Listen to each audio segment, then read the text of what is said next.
दोस्तों स्वागत है आपका श्री सोज में। मैं डीपी सर। हम लोग आज देखने वाले हैं बौद्ध धर्म को। तो साथियों, जैसा कि हमने लास्ट वीडियोस में एंशिएंट इंडिया को लेकर चल रहे हैं, उसी श्रेणी में से अब अगला कदम जो हम रखने वाले हैं वो बौद्ध धर्म की ओर है। इसको पढ़ने से पहले हमें इसकी गंभीरता को जान लेना चाहिए। पहली बात तो एग्जाम के पॉइंट ऑफ व्यू से अगर बात करते हैं तो बुद्धिज्म एक ऐसा टॉपिक है, किसी भी एग्जामिनेशन को आप उठा सकते हैं, ऐसा कोई भी एग्जामिनेशन नहीं इसमें से प्रश्न ना आता। कंपलसरी है, कंपलसरी एक या दो प्रश्न इस टॉपिक से आना है हर एक कॉम्पिटिटिव एग्जाम में।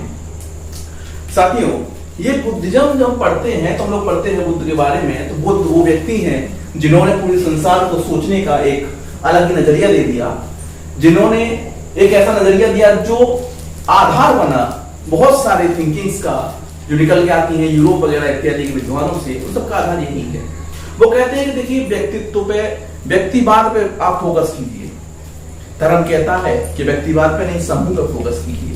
समूह के लिए जो अच्छा है वो अच्छा है, लेकिन बुद्ध कहते हैं कि जो व्यक्ति के लिए अच्छा है, उसके अंदर कंसेंस के लिए अच्छा है, वो अच्छा है। तो इसकी जो फिलॉसफी है उसके अंदर जाएंगे तो हम समझेंगे। फिलहाल हम इसको पढ़ने की शुरुआत करते हैं। तो जिस तरह से हम इसको करने वाले हैं, आपको 1 मिनट में समझा देते हैं।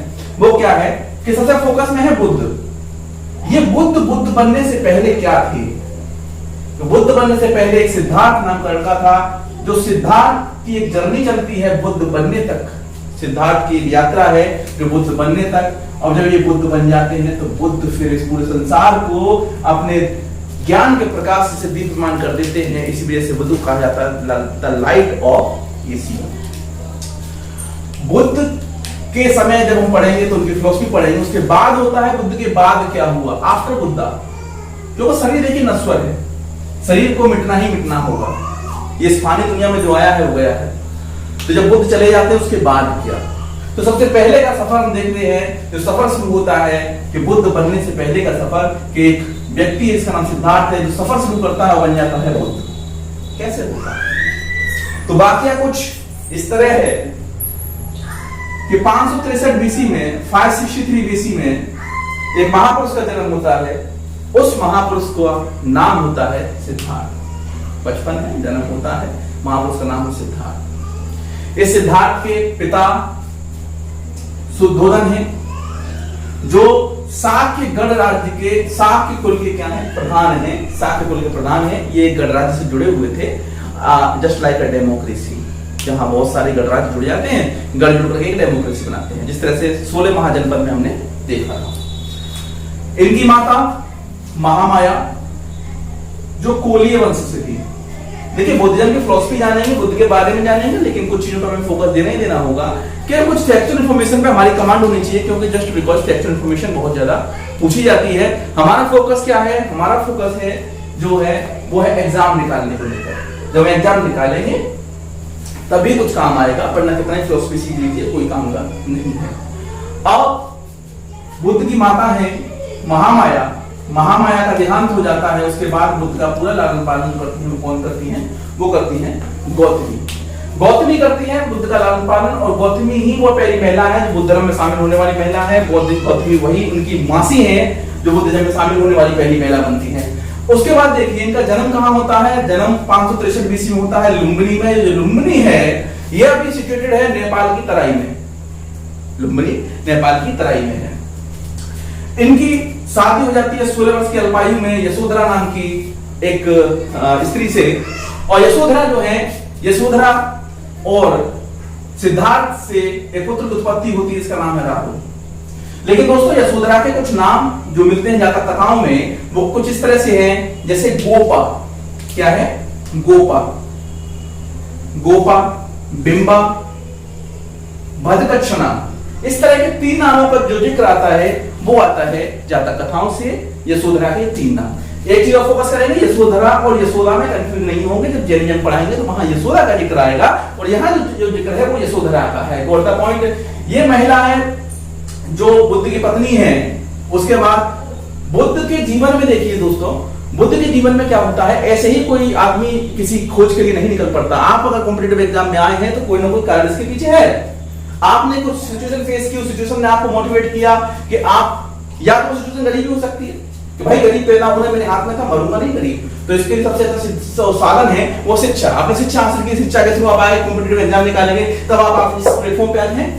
या आप पावर चाहते हैं, या कुछ इंसिडेंट ऐसा हो जाता है, जैसे नवनीत सिकेरा जी के बारे में जो बताता हूं मैं, उनके ऊपर वेब सीरीज भी बनी है, वो आईपीएस अधिकारी बने, उनके पिताजी का बेइज्जती कर दिया गया एक एसआई के द्वारा, जो उनको स्ट्राइक कर गया। इसी तरह से बुद्ध के जीवन में कुछ घटनाएं होती हैं, और दोस्तों उसी घटना की वजह से बुद्ध अपना घर त्याग देते हैं, और बुद्ध जो है सिद्धार्थ जो है बुद्ध बनने के सफर पे चल पड़ते हैं। वो घटनाएं क्या थी एक एक करके देख लेते हैं। सबसे पहले देखिए, बुद्ध जो सिद्धार्थ हैं, सिद्धार्थ एक राजकुमार है, और जब राजकुमार होता है तो राजकुमार राजसी ठाटवार में पढ़ने वाला व्यक्ति है, जिसे बाहर के समाज से कुछ पता नहीं है। एक बार उनका मन करता है कि चलिए सर मैं नगर के भ्रमण पे चलता हूँ। राजकुमार है, अगला होने वाला राजा ना ये जो सुदूषण की जगह लेता। अब ये राजकुमार जब भ्रमण करने जाता है तो कुछ चीजें देखता है, कुछ चीजें हैं। देख सबसे पहले देखता है वृद्ध व्यक्ति को, बोले ये क्या है, वो जब पूछता है अपने जो पालकी ले जाने वालों से, बोले ये क्या है, बोले ये वृद्ध व्यक्ति है। बोले ये क्या होता है कि जब जीवन का पड़ाव आता है, उम्र हो जाती है, तो व्यक्ति वृद्ध हो जाता है, अशक्तता उसके पास आ जाती है। अगला जो देखते हैं रास्ते में तो क्या देखते हैं, बीमार व्यक्ति है, रोड के किनारे पड़ा हुआ है। बोले इसको क्या हुआ, बोले इसको बीमारी हुई है। अब बीमारी व्यक्ति को बिल्कुल बेकार कर देती है, सारे सुख संबंध से खत्म हो जाते हैं, और एक स्वस्थ शरीर बहुत आवश्यक है। उसके बाद देखिए, उसके बाद एक तपस्वी को देखते हैं जो बड़ा मस्त मलंग है, बहुत ही मस्त मलंग है। उसके बाद ये सिद्धार्थ के चिंतन का विषय बन जाता है। वो सोचते हैं कि देखिए, एक तरफ एक वृद्ध व्यक्ति है, एक तरफ एक बीमार व्यक्ति है, एक तरफ एक तपस्वी है। कहने का मतलब कि ये शरीर नश्वर है, शरीर एक दिन मिट जाएगा, लेकिन एक तपस्वी को देखिए जो सारे मोह माया बंधन से दूर है, और वो बिल्कुल मस्त है। वो क्यों मस्त है, उसके अंदर किसी तरह का कोई भी मोह माया बंधन नहीं है, और वो वृद्ध होने से, वो बीमार होने से, इन सब तरह के दुखों से बहुत ऊपर है। तो सोचने मजबूर हो जाते हैं और कदम उठाते हैं। तो दोस्तों वो अगला कदम क्या है, वो अपना घर त्याग देते हैं, वो अपना घर त्याग देते हैं। तो इसी घटना को पाली में बोला जाता है महानिष्क्रमण।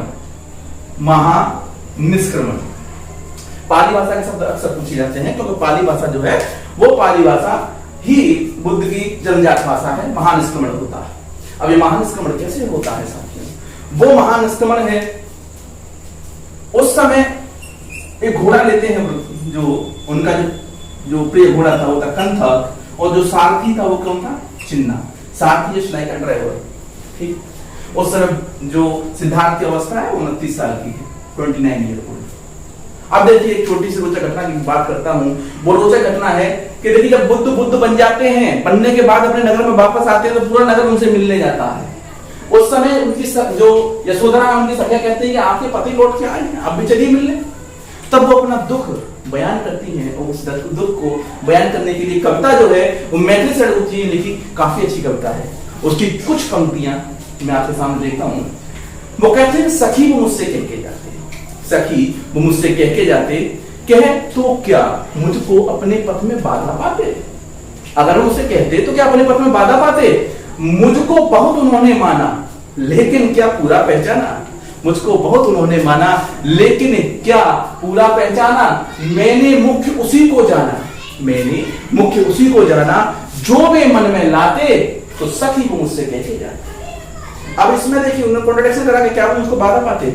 अब देखिए अगली पंक्ति को किस तरह से अपने दुख को बयान करती है। वो कहती हैं कि देखिए, स्वयं सुसज्जित करके क्षण में, स्वयं सुसज्जित करके क्षण में, प्रियतम को प्राणों के पड़ में, स्वयं सुसज्जित करके क्षण में, प्रीतम को प्राणों के पड़ में, हम ही भेज देते रण में, छत्र धर्म के नाते, सखी मुझसे कह के जाते। ऐसा नहीं था हमसे रोक लेते, क्षत्रिय धर्म के नाते भेज देते, इस तरह रण में भेज देते। रण में भेजने वाली स्त्री को पता नहीं तो उसका पति वापस आएगा। कितना दुख है जो इस कविता में मैथिली षड्गोप जी ने उतारा है। चलिए आगे चलते हैं। एक सफर शुरू होता है सिद्धार्थ का बुद्ध बनने के लिए। तो साथियों सबसे पहले वो कुछ ज्ञान अर्जित करने की कोशिश करते हैं। तो सबसे पहले गुरु बनाते हैं वो है अलार कलाम जी। अब अलार कलाम उस समय साख्य दर्शन के सबसे महान व्यक्ति थे। अब हिंदुइज्म की बात करें तो हिंदुइज्म में 6 दर्शन आते हैं साथियों। वो 6 दर्शन है सांख्य, योग, न्याय, वैशेषिक, तत्व मीमांसा, वेदांग। आई रिपीट, सांख्य, योग, न्याय, वैशेषिक, तत्व मीमांसा, वेदांग। इन 6 दर्शन को आपको जानना होगा। आगे हम लोग चलेंगे सीरीज में तो आपको इंट्रोड्यूस कराएंगे इनसे। आपको देखो परिचय के पॉइंट ऑफ व्यू से 6 दर्शन और उनके जो प्रेरणा है, उन्होंने इस दर्शन को दिया है, उन दर्शन के बारे में आपको जानना होगा। पहले राजराम जी बनाते हैं और दूसरे जो गुरु बनाते हैं वो बनाते हैं मुखालीपुत्र घोष को। कोई बेसिक्स हासिल किए, मन नहीं लगा कि नहीं ये चीज नहीं है, उसके बाद चल दिए अगली तरफ। तो साथियों, जिस तरह से आप मुझसे हिस्ट्री पढ़ रहे हैं या किसी और से हिस्ट्री पढ़ रहे हैं, उस हिस्ट्री को आप आत्मसात करेंगे, अपने नोट्स बनाएंगे, हमारी कुछ बातों को ऐड करेंगे, फिर आप बुक पढ़ेंगे, उसकी चीजों को ऐड करेंगे, तब आप सफलता पाएंगे। इस तरह से मैंने कह दिया तो मेरे कहने से आप सफलता पाएंगे, ऐसा नहीं होगा। इसी तरह से बुद्ध हैं, उन्होंने गुरु बनाए हैं, लेकिन गुरु के चीजों से कुछ सीखा, आचरण सीखा और जल्दी अपनी राह ढूंढने के लिए वो अपनी राह में दोस्तों 6 वर्ष की कठिन तपस्या करते हैं। और इस 6 वर्ष की कठिन तपस्या करते हैं तो 35 वर्ष की अवस्था में वैशाख पूर्णिमा को उन्हें ज्ञान की प्राप्ति हो जाती है। और ये ज्ञान की प्राप्ति हो जाती है, ज्ञान की प्राप्ति के क्रम में क्या होता है देखिए जरा। मार नाम का एक राक्षस है, मार अज्ञानता का देवता है, ये उनकी तपस्या को भंग करने की कोशिश करता है और ये मार को हराते हैं, अपने तपोबल से मार को हरा देते हैं, क्योंकि वो काम मोह लोभ क्रोध इस तरह के अलग अलग रूपों में उनको हराने की कोशिश करता है कि मैं इनको हरा दूं, लेकिन नहीं, वो एनलाइटमेंट को प्राप्त कर जाते हैं और एनलाइटमेंट के बाद में वो सिद्धार्थ नहीं रहते, वो बन जाते हैं बुद्ध। ठीक, वो क्या बन गए, वो बुद्ध बन गए। इनको तथागत भी कहा जाता है, तथागत बुद्ध। शाक्य कुल से थे तो शाक्य मुनि नाम का भी यूज कर लिया जाता है। ये तीनों नाम आपको जानने होंगे। अब कुछ चीजें और हैं, देखिए सुजाता वह स्त्री थी जिसके हाथ से उन्होंने पहली बार अपना उपवास तोड़ा। क्या तोड़ा? अपना उपवास सुजाता नाम की स्त्री के हाथ से ही तोड़ा था। फल्गु नदी के किनारे पीपल वृक्ष के नीचे, जो जिसको बोधि वृक्ष कहा जाता है, फल्गु नदी जिसे निरंजना कहा जाता है, निरंजना नाम से जिक्र हुआ, उसके नीचे ही ज्ञान की प्राप्ति हुई थी और क्या बन गए, बुद्ध बन गए। बुद्ध बनने के बाद सबसे पहला उपदेश दिए वो दिए ऋषिपत्तनम में। बोले सर ये ऋषिपत्तनम का बता रहे हैं आप, हम तो सारनाथ पढ़े, सारनाथ पहला उपदेश थी। बिल्कुल सही कह रहे हैं आप, लेकिन सारनाथ का प्राचीन नाम ऋषिपत्तनम है, ऋषिपत्तनम है। मैं एक बार डीयू में था, तो डीयू में एग्जीबिशन लगा था जहां पे बहुत सारे पीएचडी होल्डर्स और एमफिल वालों का जो है वर्क रखा हुआ था। उसी में मैंने इसके बारे में पढ़ा कि ऋषिपत्तनम के बारे में। ऋषिपत्तनम ये ऋषियों की तपोभूमि थी, यहाँ जाकर ऋषि तपस्या करने जाते थे। इसको हिरण का जो है उपवन कहा जाता था। ठीक, ज्यादा डिटेल में नहीं जाएंगे। वहां से शब्द है ऋषिपत्तनम सारनाथ के बारे में। यहाँ पहली बार 5 सन्यासियों के आगे उन्होंने अपना प्रथम उपदेश दिया ज्ञान प्राप्त करने के बाद में। कुछ चीजें जान लेते हैं जो अब तक हमने पढ़ा है, उसमें से कुछ चीजें, जैसे अगर इनके जन्म की बात करें तो जन्म का एक प्रतीक है, वो है कमल और सांड। कमल और सांड इनके जन्म का प्रतीक है। अब ग्रह त्याग किया, महानिष्क्रमण किया, तो बताइए महानिष्क्रमण कैसे किया था? घोड़े से किया था, वही घोड़ा है ना ये, महानिष्क्रमण कर दिए। अब ज्ञान आ गया, ज्ञान की प्राप्ति होगी बोधि वृक्ष के नीचे, कोई दिक्कत नहीं। निर्वाण हो गया, निर्वाण को प्राप्त हो गए। निर्वाण को प्राप्त कर क्या संकेत है? स्तूपा। ये संकेत है, उनके जन्म का संकेत है, ग्रह त्याग का संकेत है, ज्ञान का संकेत है। इसको धर्म चक्र पर्वत नहीं कहते हैं। और निर्वाण मतलब होता है मृत्यु को प्राप्त हो जाना। निर्वाण का मतलब सारे चीजों से, इस फानी दुनिया से और इस शरीर से मुक्ति पा लेना और एक ऐसी तरफ चले जाना जिसका कोई अंत ना हो, वो है निर्वाण। ठीक है दोस्तों, हम कल बुद्ध की फिलॉसफी बात करेंगे, लेकिन कुछ चीजें जान लेते हैं कि बुद्ध बन चुके हैं। अब देखिए इनका जो एक्सपेंशन है धर्म का, किस कारणों से बढ़ा, उस समय की स्थितियां क्या थी। अगर आप अच्छे लेवल की तैयारी करना चाहते हैं तो देखिए इन सब चीजों को, बहुत जरूरी है, आपकी समझ विकसित करेंगे। पहला तो ब्राह्मणों के विरुद्ध क्षत्रियों की प्रतिक्रिया reaction of Kshatriyas against the brahminism. बोले देखिए ब्राह्मणिज्म जो है, ब्राह्मण्स जो है अपने आप को सुपीरियर रखते हैं, किसमें? वर्णा सिस्टम में। अब क्षत्रिय जी कहते हैं कि देखिए हम राज्य जीतते हैं, अपने भुजबल से राज्य जीतते हैं, उस राज्य के लिए हम मेहनत करते हैं, अपने प्राणों की आहुति देते हैं, फिर भी क्रम में ऊपर कौन है? तो ऊपर है ब्राह्मण्स। और नहीं, हम ऐसे धर्म को सपोर्ट देंगे जो बराबरी की बात करता है, बराबरी की बात बुद्ध करते हैं। तो कहते हैं जीवात्मा है, उसका कोई भी वर्ण नहीं है। जीवात्मा का ना गुलाम होती जीवात्मा और ना मालिक होती जीवात्मा होती है। तो ब्राह्मणों के विरुद्ध क्षत्रियों की प्रतिक्रिया थी। नई कृषि व्यवस्था, अब कृषि का उत्पाद बढ़ रहा है, तो जब कृषि का उत्पाद बढ़ रहा है तो स्थिति हमने बताई थी आपको, 16 महाजनपद में स्थायित्व आ चुका है, कृषि होती है, कृषि के लिए हल आ चुके हैं। अब हल को जोतने के लिए क्या चाहिए? पशु चाहिए, बैल चाहिए, है ना।